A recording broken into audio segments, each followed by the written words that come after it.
23절까지 세 절 말씀입니다. 이 세 절 말씀 저와 한 목소리로 읽겠습니다. 시작. 그리스도 예수 안에 있는 성도에게 각각 문안하라. 나와 함께 있는 형제들이 너희에게 문안하고 모든 성도들이 너희에게 문안하되 특히 가이사의 집 사람 중 몇 명이라. 주 예수 그리스도의 은혜가 너희 심령에 있을지어다. 아멘. 짧은 말씀이지만 오늘 본문 말씀을 보시면 이 성도라는 단어가 계속 반복되고 있습니다. 오늘 21절을 보면 그리스도 안에 있는 성도라는 표현도 나오고요. 22절 말씀 보면 모든 성도들이라는 말도 나옵니다. 이 성도라는 말은 우리에게 있어서, 교회를 다니는 우리에게 있어서 아주 친숙한 표현이지만 이 성도라는 단어가 가진 의미를 함께 생각해 보면 좋겠습니다. 우리에게 성도라는 이 표현은 굉장히 친숙하고 익숙하지만 사회적으로 잘 쓰는 단어는 아니잖아요. 특별히 신약 성경에서 이 성도라고 할 때에 이 성도가 가진 의미는 무엇일까? 성도는 먼저 부르심을 받은 사람을 가리킵니다. 그러니까 거룩하신 하나님이 죄악된 세상에서 불러낸 사람이 성도예요.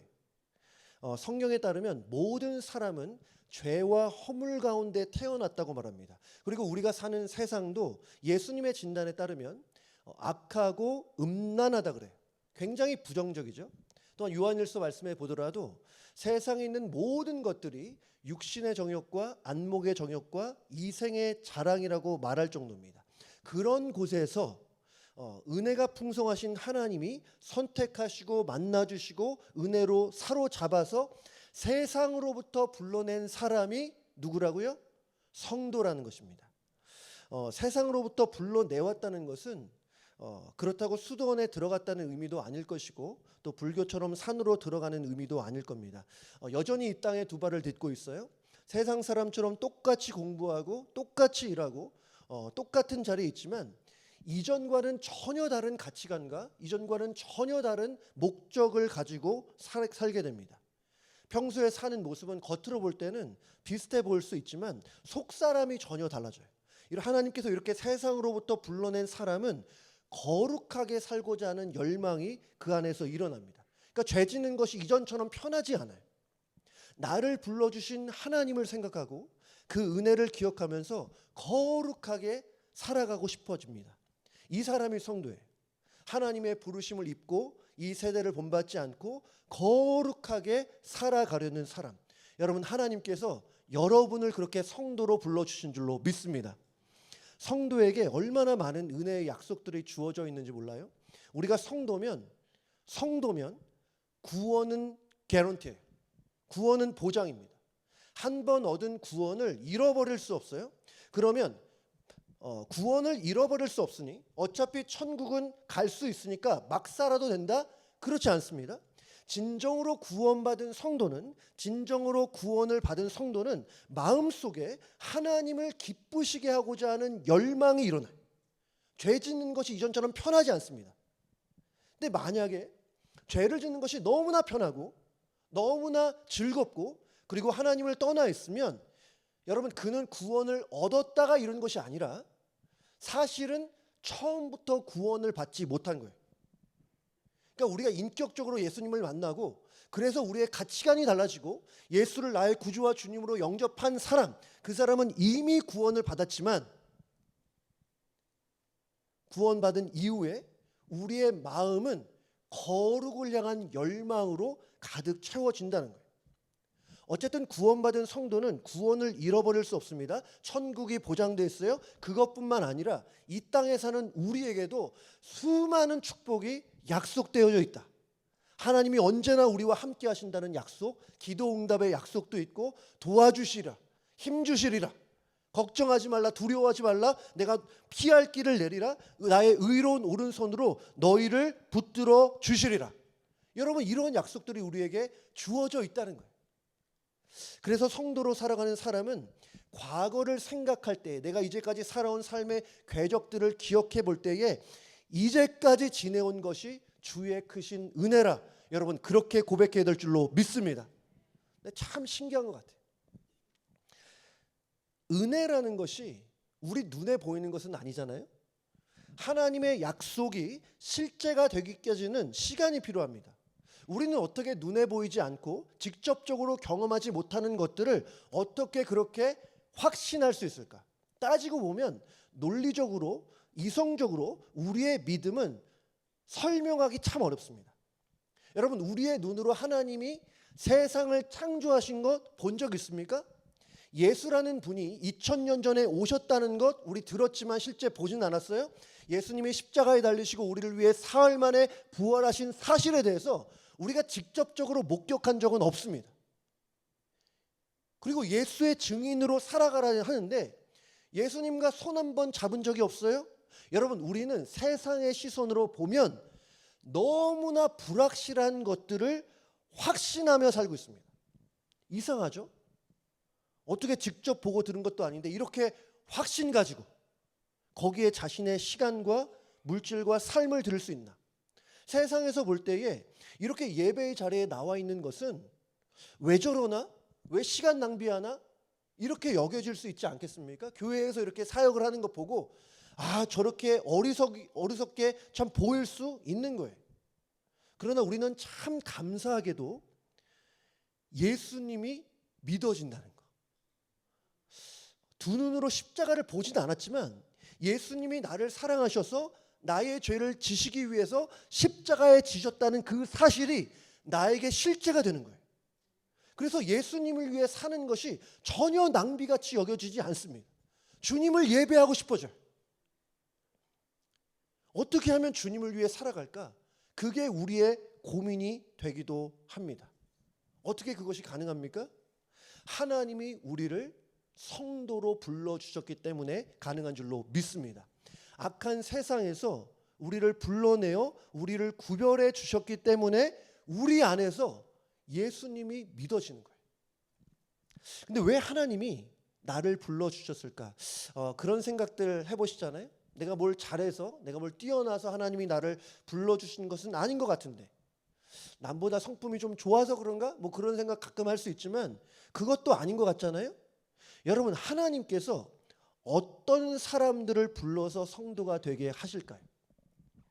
세상에 수많은 사람들이 있는데 예수님께서 좁은 문으로 들어가라 말씀하셨기 때문에 아마도 구원받는 사람이 적을 수 있는데 왜 하나님이 우리를 불러주셔서 이렇게 성도로 살게 하실까?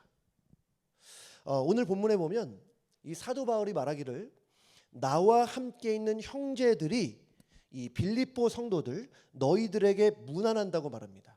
여기서 나와 함께, 바울이 말한 나와 함께한 형제들은 누굴까요? 정확히 알 수는 없지만 몇 분 정도를 예상해 볼 수는 있습니다. 먼저 이 디모데가 그 중에 하나일 거예요. 이 빌립보서 1장 1절에 보면 바울이 말하기를 그리스도 예수의 종 바울과 디모데는 그리스도 예수 안에서 빌립보 교회에 편지한다, 이렇게 말하고 있습니다. 이 디모데는 여러분 잘 아시지만 이 바울의 영적인 아들이었어요. 아버지가 믿음이 있었던 사람은 아닌 걸로 보이지만 이 외가 쪽 외할머니와 또 어머니는 신앙이 좋았던 것으로 보입니다. 또 에바브로디도, 이 사람도 함께 했을 것으로 보이는데 이 에바브로디도는 원래 빌립보 교회의 영적 지도자였는데 이 빌립보 교회에서 파송해서 현재는 바울 곁에 있었던 사람이에요. 이분은 빌립보 교회, 빌립보 지역 출신으로 보이고 또 이 에바브로디도라는 이름을 통해서 추측할 수 있는 것은 아마도 그가 유대인이 아니라 이방인이었을 것이다. 또 누가라는 사람도 함께 했습니다. 이 누가에 대해서는 많이 아실 텐데요. 누가는 의사라는 직업을 가지고 있고 이방인이에요. 이 누가라는 원래 헬라어 이름이 루카스예요. 그러니까 보통 사람들이 볼 때에 이 사람은 헬라인이다, 이방인이다 알 수 있는 이름입니다. 이 누가는 당시에 이 바울과 함께 있으면서 바울이 로마 감옥에 있을 때에 누가복음을 썼던 것으로 그렇게 추측하고 있습니다. 또 데마라는 사람이 있어요. 이 나중에 데마라는 사람이 세상을 사랑해서 세상으로 다시 갔지만 이 당시에는 바울 곁에 있었을 것으로 보이고 또 오네시모가 있습니다. 이 오네시모가 누굽니까? 여러분 빌레몬서를 아시잖아요. 이 빌레몬이라는 사람의 주인, 이 빌레몬이라는 주인이 데리고 있던 노예가 오네시모예요. 이 오네시모가 무슨 이유인지 모르지만 주인 몰래 도망쳐서 나가 살다가 무슨 연고지 모르지만 로마의 감옥에 잡혀요. 그 감옥에서 바울을 만난 겁니다. 그리고 아마도 이 로마 감옥에서 예수님을 영접해서 성도가 된 것으로 보입니다. 이렇게 이 바울과 함께했던 사람들의 면면을 보면 참 다양하다. 유대인도 있지만 이방인도 있고 또 출신이 다르고 또 직업도 다릅니다. 신분도 달라요. 바울과 함께 있었던 사람 중에는 노예도 있었고 자유인의 신분을 갖고 있는 사람도 있어요. 근데 가장 놀라운 사실은 이겁니다. 오늘 22절 말씀을 보면 바울이 이런 말이에요. 모든 성도들이 너희에게 문안하되 특히 가이사의 집 사람들 중 몇이니라. 여러분 여기서 가이사의 집은 뭘 가리킵니까? 이 가이사의 집은 아마도 로마 황제가 사는 궁궐을 가리킬 거예요. 가이사, 이 로마 황제의 직계 자손들은 물론 아니겠지만 이 궁전에서 황제를 보필하고 있는 뭐 신하라든지 군인들이 가이사의 집 사람들일 거예요. 이들이 어떻게 예수님을 믿게 되었을까? 여기는 지금 예루살렘이 아니라 로마잖아요. 바울이 빌립보서 1장 12절 13절에서 이렇게 말합니다. 형제들아 내가 당한 일이 도리어 복음 전파의 진절이 된 줄을 너희가 알기를 원하노라. 이러므로 나의 매임이 그리스도 안에서 모든 시위대 안과 그 밖의 모든 사람에게 나타났으니. 12절에 바울이 당한 일이 무엇입니까? 복음을 전하다가 로마의 감옥에 갇혀 있는 일이에요. 근데 바울은 이 로마의 감옥에서도 침묵하고 있지 않았습니다. 당시에 이 로마 그 군인들이 아침부터 밤까지 2명씩 짝을 지어서 보초를 섰다고 합니다. 그러니까 바울 곁에는 적어도 2명씩은 늘 같이 있는 거예요. 근데 복음에 목숨 건 바울이 그냥 가만히 있었겠습니까? 당시에 뭐 스마트폰이 있어서 뭐 아니면 시간을 보낼 수 있는 것도 아니고 바울이 감옥에서 할 수 있는 것은 다른 게 없어요. 복음 전하는 거예요. 그러니까 바울은 지금 감옥이 아니면 할 수 없었던 일을 했는데 그것이 무엇이냐면 군인들에게 복음을 전한 거예요. 근데 이 군인들을 어떻게 표현하냐면 시위대라고 부릅니다. 이 시위대는 로마 황제를 호위하는 군인들이에요. 여러분 생각해 보세요. 일반 군인들이 황제를 호위하겠습니까? 그렇지 않죠. 사상도 검증이 되고 또 전투도 잘하고 군인들 중에 소위 엘리트들만 로마 황제를 호위했을 거예요. 그들에게 그리스도의 복음을 전했다는 거예요. 그러니까 이를 통해서 이 군인들이나 주변에 있는 신하들이 예수님을 믿게 된 것이죠. 근데 여러분 이것은 당시의 사회적인 분위기를 보면 놀라운 사실입니다. 지금 바울이 로마 감옥에서 재판을 받았을 때 이 로마의 황제는 누구였냐? 그 악명 높은 네로였어요. 이 네로가 얼마나 악랄한 사람인지 몰라요? 특별히 이 네로 때문에 그리스도인들이 참 많은 박해와 핍박을 받았습니다. 이런 일이 있었어요. 이 편지를 쓴 얼마 이후의 일이지만 64년에 로마에서 대화재가 일어납니다. 말 그대로 대화재였어요. 이 화재가 얼마나 심각했냐면 당시에 로마가 14개의 구역으로 구성되어 있는데 14개의 구역 중에 화재를 피한 구역이 4구역밖에 없어요. 그리고 14구역 중에 3개의 구역이 완전히 전소해버리고 나머지 7개의 구역도 상당히 많은 피해를 입게 됩니다. 이 일로 당시에 민심이 굉장히 좋지 않았고 더군다나 더 큰 문제는 뭐였냐면 로마 사람들 사이에 소문이 있었다는 거예요. 이런 소문입니다. 사실 이 화재는 네로 황제가 지시해서 벌어졌다는 거예요. 사실은 황제가 황금 궁전을 세우려고 하는 그 지역에 황제의 지시로 화재가 시작됐다. 실제로 네로가 이 화재를 지시했는가? 그건 잘 몰라요. 오랫동안의 그 논란의 대상이긴 했는데 많은 학자들이 생각하기로는 아닐 거라고 봅니다. 하지만 확실한 것은 뭐냐면 이 네로가 이 소문을 잠재우기 위해서 그리스도인들에게 책임을 전가했다는 거예요. 로마에 공표하기를 사실은 저 그리스도인들이 방화를 했다는 거예요. 저 그리스도인들이 불을 질렀다, 그렇게 말을 했습니다. 그러면서 이 네로가 아주 잔혹한 방식으로 그리스도인들을 박해하기 시작합니다. 이때부터 대대적인 기독교 박해가 시작되는데요. 어떤 자료에 따르면 당시에 이 로마에 있었던 그리스도인의 숫자가 약 3,000명 정도 됐을 것으로 보는데, 그 중에 한 10% 정도가 이 핍박으로 인해서 죽음을 맞았다는 거예요. 네로 때에. 그리고 더 많은 사람들이 고문을 당하고. 지금 이 빌립보서를 쓴 것은 로마 대화지 한 1, 2년 전으로 보이거든요. 아직 대대적인 박해는 시작되지 않았지만 기독교에 대한 안 좋은 소문들, 그리고 기독교에 대한 박해와 핍박은 이미 진행 중이었어요. 그런데 황제의 궁전 안에 놀라운 사실은 예수님을 믿는 사람들이 있었다는 겁니다. 참 신기하죠. 마치 그런 생각이 들어요. 마치 아합이 이스라엘의 왕이었을 때와 비슷합니다. 아합이 왕이었을 때 영적으로는 완전히 암흑기였거든요. 마치 모든 이스라엘 백성들이 다 바알을 섬기는 것처럼 보였어요. 그래서 당시에 엘리야 선지자가 하나님 앞에 뭐라고 말하냐면, 이제는 나만 남았다고. 두 번이나 얘기해요. 이제는 나만 남았다고. 하나님을 섬기는 사람이 없다고. 여러분, 그러자 하나님이 뭐라고 말씀하십니까? 아니라고. 바울에게 무릎 꿇지 않은 자 7,000명이 여전히 남아있다는 말씀을 하십니다. 마찬가지로 이렇게 기독교에 대한 서슬퍼런 박해가 시작되고 있을 때 하나님은 하나님을 섬기는 사람들을 네로의 궁전 안에 남겨주셨다는 거예요. 어떻게 그러한 신앙을 이들이 가질 수 있었을까?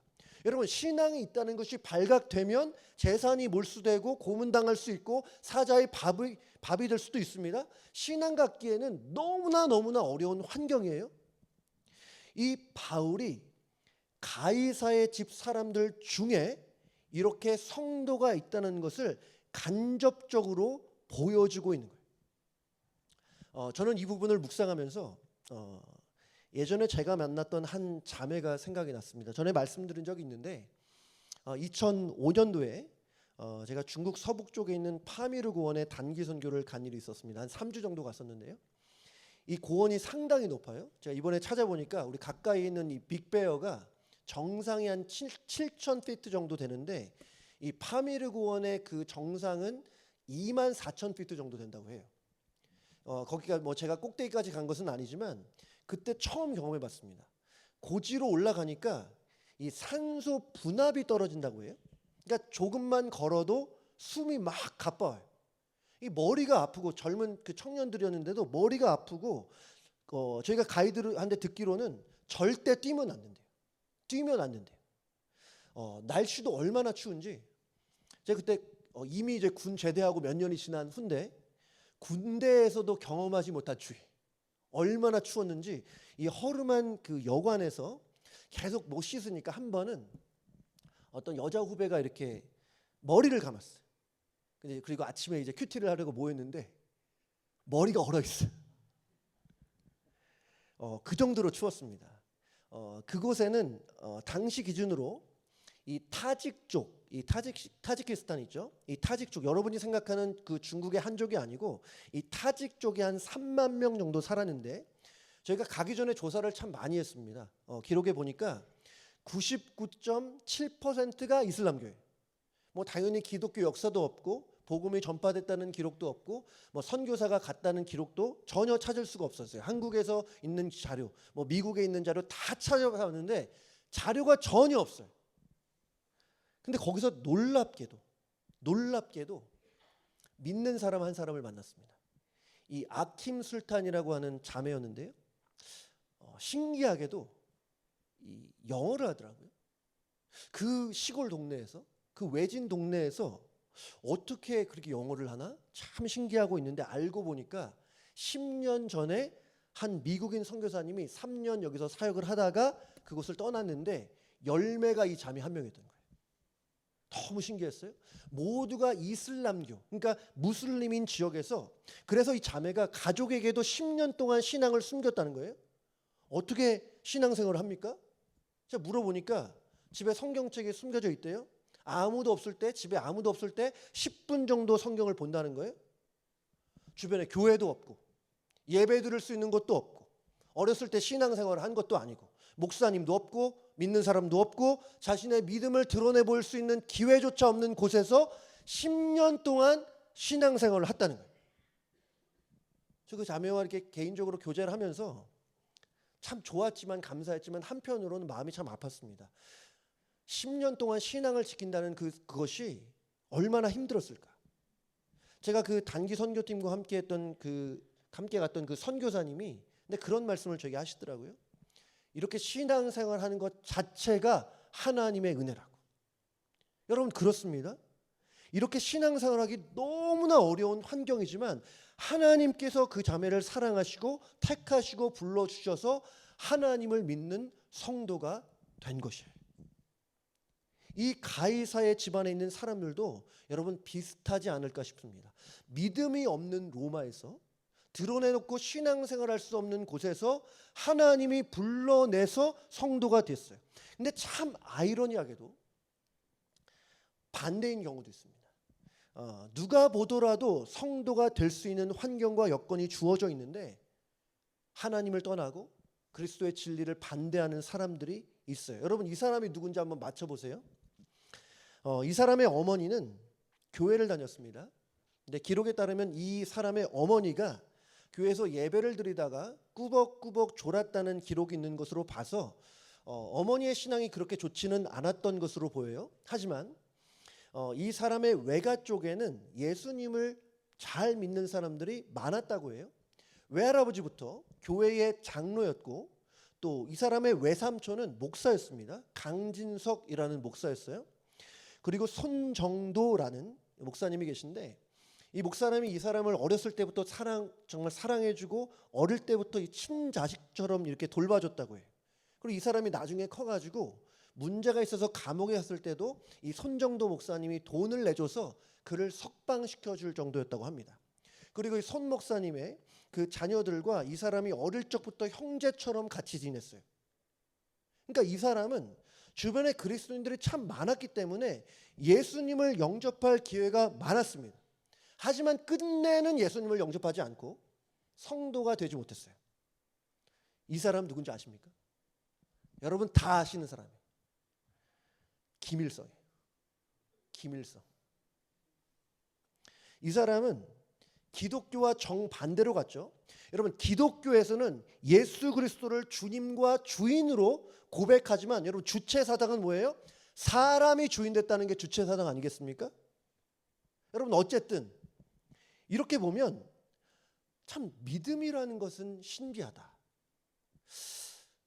누구도 믿기 어려운 상황에서 믿는 사람이 있고 믿음 갖기 참 좋은 환경과 여건 속에서도 끝끝내 예수님을 거부하는 사람도 있어요. 왜 그럴까? 우리가 다 알 수 없지만 분명한 것은 있습니다. 우리가 주님을 만나서 성도가 됐다면 여러분 그것은 전적으로 은혜라는 거예요. 환경 때문에 여건 때문에 그렇게 된 것이 아니에요. 물론 눈으로 볼 때는 어떤 사람을 통해 여건과 환경을 통해서 그것이 역할을 해서 그래서 믿음을 갖게 된 것처럼 보이지만 그 이면에 그 이전에 우리를 택하시고 붙드시는 하나님의 열정이 있었다는 거예요. 창조 전부터 시작된 하나님의 사랑이 우리를 향하고 있었기 때문에 여러분 그래서 우리가 성도가 된 줄로 믿습니다. 우리 귀한 성도 여러분, 우리가 성도 된 것은 전적으로 하나님의 은혜인 줄로 믿습니다. 요즘 우리가 참 믿음 갖기 어려운 세상에 살고 있지 않습니까? 세상에서 들려오는 소리들, 세상에서 우리가 보는 것들은 우리를 믿음으로 인도하지 않아요. 오히려 우리는 하나님으로부터 멀어지게 하고 진리를 거부하게 하는 문화와 세상 속에서 살고 있어요. 우리가 이렇게 여러분 성도가 된 것은 하나님의 은혜인 줄로 믿습니다. 여러분 그리고 여러분의 자녀와 또 가족들 모두에게 이러한 은혜가 임해서 진정으로 주님 만나서 성도되는 은혜가 있기를 주님의 이름으로 축복합니다. 여러분의 가족이나 또 자녀들 중에 아무리 봐도 믿음 갖기가 어려운 것처럼 보일 수 있어요. 자녀를 보니 주변에 믿는 사람이 없어요? 스스로 만족해하면서 행복하게 살아요. 그래서 정말 교회를 다닐 확률이 너무나 적어 보여서 그래서 염려가 될 수 있습니다. 여러분, 그럴 때 더욱 기도하시기를 바랍니다. 여러분, 기도는 내 능력이 없음을 고백할 때에 진정으로 시작되는 거예요. 기도는 내가 연약하다는 고백 위에 시작되는 거예요. 나의 할 수 없음을 알고 하나님의 하실 수 있음을 깨달을 때에 진정으로 기도가 시작되는 겁니다. 여러분, 우리가 기도하면 어떤 상황이든 믿음 갖기 정말 불가능해 보이는 그런 상황이라도 기도하면 하나님이 만나 주실 줄로 믿습니다. 문 밖에 서서 두드리시는 주님의 그 사랑, 정말 기도할 때에 그 사랑의 음성이 들릴 줄로 믿습니다. 우리를 통해서, 이러한 기도를 통해서 하나님의 구원의 역사가 우리 가족 모두에게 있기를 주님의 이름으로 축복합니다. 마지막으로 이 바울은 이 성도들에게 문안 인사를 하고 나서 23절에 이렇게 말해요. 우리 같이 읽을게요. 시작. 주 예수 그리스도의 은혜가 너희 심령에 있을지어다. 여러분, 바울이 이 말을 상투적으로 그냥 의미 없이 한 말은 아닙니다. 마지막으로 한 말이 가장 중요할 수 있잖아요. 바울이 여러 가지 얘기를 많이 했지만 빌립보 성도들에게 진정으로 해주고 싶은 말씀을 압축해 놓은 것이 이거예요. 주 예수 그리스도의 은혜가 너희 심령에 있을지어다. 저도 이렇게 목회를 하면서 여러 가지 목회의 방향과 철학을 가지고 있지만 결국에는 이거라는 생각을 했어요. 주 예수 그리스도의 은혜가 우리 성도님들의 심령에 있을지어다.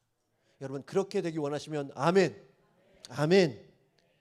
여러분, 빌립보서를 보면 전체 내용이 은혜로 시작해서 은혜로 끝나는 것을 알 수 있습니다. 오늘 빌립보서 말씀 보고 있는데 1장 1절과 2절 말씀 보면 그리스도 예수의 종 바울과 디모데는 그리스도 예수 안에서 빌립보에 사는 모든 성도와 또한 감독들과 집사들에게 편지하노니 하나님 우리 아버지와 주 예수 그리스도로부터 은혜와 평강이 너희에게 있을지어다.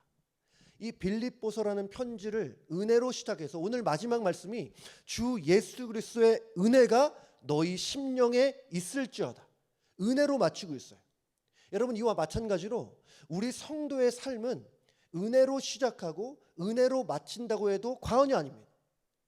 여러분, 은혜가 있었기 때문에 우리가 성도가 되었고 우리는 매일매일 은혜로 살아가고 있고 이 세상에서 떠날 때 여러분, 우리가 은혜로 그 좋은 천국으로 들어가는 거예요. 은혜 아니면 성도가 성도될 수 없고 은혜 아니면 성도의 삶이 설명될 수 없어요. 근데 오늘 말씀에 그냥 은혜라고 말하지 않고 주 예수 그리스도의 은혜라고 말합니다. 여러분, 이것은 예수님께서 은혜를 주시는 것이고 예수님을 통해서 은혜를 주신다는 거예요. 고린도서 8장 9절 말씀에 이렇게 말합니다. 우리 같이 읽어볼게요. 시작. 우리 주 예수 그리스도의 은혜를 너희가 알거니와 부유하신 이로써 너희를 위하여 가난하게 되심은 그의 가난함으로 말미암아 너희를 부유하게 하려 하심이라. 아멘. 여러분, 우리가 받은 그 어떠한 은혜도 예수님으로 말미암지 않은 은혜가 없는 줄로 믿습니다. 여러분, 구원만 예수님으로 말미암아 얻는 것이 아니라 우리가 받은 모든 은혜도 예수님으로 말미암아 받는 거예요. 모든 은혜는 다 예수 그리스도의 은혜인 줄로 믿습니다. 예수님이 모든 은혜의 원천이에요. 그래서 은혜를 받았다라고 하는데 만약에 예수님과 상관없는 것이라면, 우리가 은혜를 경험했다고 하는데 예수님이 전혀 생각나지 않는 것이라면 여러분, 그것은 은혜가 아니에요. 예수님으로 말미암지 않는 은혜는 감동이나 감격과 잠깐의 기쁨이 될 수는 있지만 그것이 은혜는 아니에요. 은혜는 예수님으로부터 말미암는 거예요. 지금 바울이 이 빌립보 성도들을 향해서 은혜가 너희 심령에 있을지어다 하면서 축복하고 있어요. 은혜를 구하고 있습니다. 여기서 한 가지만 더 생각해 보고 싶은데요. 여러분, 은혜가 뭐예요? 말씀드렸지만 은혜는 자격 없는 자에게 주시는 하나님의 선물이에요. 나의 공로와 나의 의지로 은혜를 받는 것이 아닙니다. 그러니까 은혜라는 것은 하나님의 뜻대로 하나님이 원하신 대로 주신 것인데, 생각해 보면 이렇게 은혜를 우리가 구하는 것이 맞는가? 우리의 의지로 은혜 받는 것이 아닌데 이렇게 우리가 하나님 앞에 은혜를 구하는 것이 맞는가? 이런 생각을 해봤어요. 근데 어떤 목사님의 글을 보니까 이와 비슷한 말씀하십니다. 제가 읽어볼게요. 차가운 열정, 소리 없는 아우성, 작은 거인처럼 상반된 단어들이 모여 새로운 단어를 만들어내는 것은 옥시모론, 모순어법이라고 합니다. 구하여 얻은 은혜라는 말도 옥시모론입니다. 은혜라는 단어 자체가 구해서 얻을 수 있는 것이 아니기 때문입니다. 뭐예요? 은혜를 구하지 말란 얘기입니까? 여러분, 그건 아니에요. 이 목사님도 그런 뜻으로 말씀하신 것은 아닙니다. 그럼에도 불구하고 결론, 은혜를 구해야 된다는 거. 은혜를 구하는 것이 마치 모순처럼 보인다 하더라도 성경에서 분명히 얘기하고 있어요. 하나님, 나의 기도를 들으시고 나의 간구를 들으시고 내게 은혜를 베풀어 주옵소서. 하나님은 우리에게 은혜 베풀어 주시기를 간절히 원하시고 우리에게 은혜 주시기를 열망하시지만, 그 은혜를 주시는 하나님은 우리의 기도를 통해서 은혜 베푸시기를 원하신다는 거예요. 하나님이 일하시는 방식이 우리의 기도라는 거예요. 참 놀랍지 않습니까? 하나님이 그냥 자발적으로 하나님이 원하시는 때에 하나님의 뜻대로 우리에게 은혜를 주실 수 있지만, 그 거룩하신 하나님은 하나님의 형상대로 지음받은 하나님의 자녀인 우리를 통해서, 우리의 기도를 통해서 은혜 베푸시기를 원하신다는 것. 여러분, 그래서 은혜를 구하시기를 주님의 이름으로 축복합니다. 기도에 힘써야 돼요. 하나님께서 우리의 기대 이상으로 우리의 기도를 통해 많은 은혜를 부어주실 줄로 믿습니다. 주 예수 그리스도의 은혜가 너희 심령에 있을지어다. 여러분, 바울처럼 서로를 축복하시기 바랍니다. 우리의 배우자와 우리의 자녀, 우리의 교회 식구들, 우리가 만나는 사람들을 여러분 하나님의 자녀된 권세로서 주 예수 그리스도의 은혜를 여러분 구하고 그렇게 축복하는 거예요. 하나님께서 성도에게 축복을 주셨지만 기억하세요. 우리에게 축복권도 주셨다는 것. 여러분, 우리의 기도와 축복을 통해서 여러분의 가정과 또한 우리 교회와 우리 많은 사람들이 주의 은혜를 심히 경험하게 되시기를 주님의 이름으로 축복합니다.